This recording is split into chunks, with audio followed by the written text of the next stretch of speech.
હિન્દવાણી મેવાહ રોહિત સમાજ 8 પરગણા 84 ગામનું સામાજિક બંધારણ ઘડાતા ભાભર ખાતે પત્રિકા વિતરણ કાર્યક્રમ યોજાયો. હિન્દવાણી મેવાહ રોહિત સમાજ 8 પરગણા 84 ગામનું સામાજિક બંધારણ ગત તારીખ 21 ફેબ્રુઆરી 2026ના રોજ દિયોદર ખાતે સમાજના આગેવાનો અને પ્રતિનિધિઓની ઉપસ્થિતિમાં ઘડવામાં આવ્યું હતું. સમાજમાં એકતા, શિસ્ત અને સુવ્યવસ્થિત કાર્યપ્રણાલી વિકસે તે હેતુસર આ બંધારણ તૈયાર કરવામાં આવ્યું છે. આ બંધારણની માહિતી સમાજના દરેક સભ્યો સુધી પહોંચે તે માટે આજે ભાભર ખાતે આવેલ આંબેડકર ભવનમાં પત્રિકા વિતરણ કાર્યક્રમનું આયોજન કરવામાં આવ્યું હતું.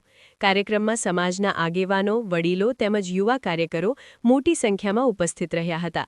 કાર્યક્રમની શરૂઆત સમાજના આગેવાનોના માર્ગદર્શન હેઠળ કરવામાં આવી હતી.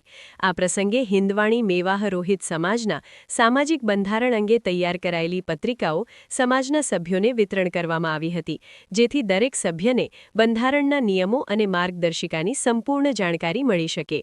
સમાજના આગેવાનો દ્વારા જણાવવામાં આવ્યું હતું કે આજના સમયમાં સમાજને સંગઠિત અને મજબૂત બનાવવા માટે બંધારણ ખૂબ જરૂરી છે.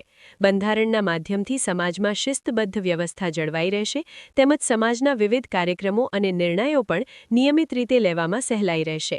આ બંધારણમાં સમાજના હિતને ધ્યાનમાં રાખીને વિવિધ નિયમો, માર્ગદર્શિકા અને જવાબદારીઓનો સમાવેશ કરવામાં આવ્યો છે.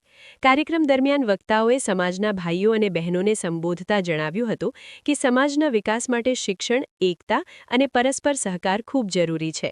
યુવા પેઢી સમાજના વિકાસમાં આગળ આવી સક્રિય ભાગ ભજવે તે માટે પણ અપીલ કરવામાં આવી હતી.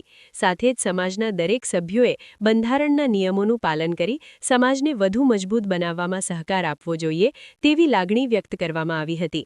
કાર્યક્રમના અંતે સમાજના આગેવાનો દ્વારા હિન્દવાણી મેવાહ રોહિત સમાજ 8 પરગણા 84 ગામના સમાજને વધુ સંગઠિત અને મજબૂત બનાવવા માટે સૌએ મળીને કાર્ય કરવાની પ્રતિબદ્ધતા વ્યક્ત કરવામાં આવી હતી. સમગ્ર કાર્યક્રમ સૌહાર્દપૂર્ણ અને ઉત્સાહભર્યા માહોલમાં સફળતાપૂર્વક પૂર્ણ થયો હતો. અહેવાલ સોમાભાઈ જે રાવળ, S1 ગુજરાતી ચેનલ, ભાભર, બનાસકાંઠા.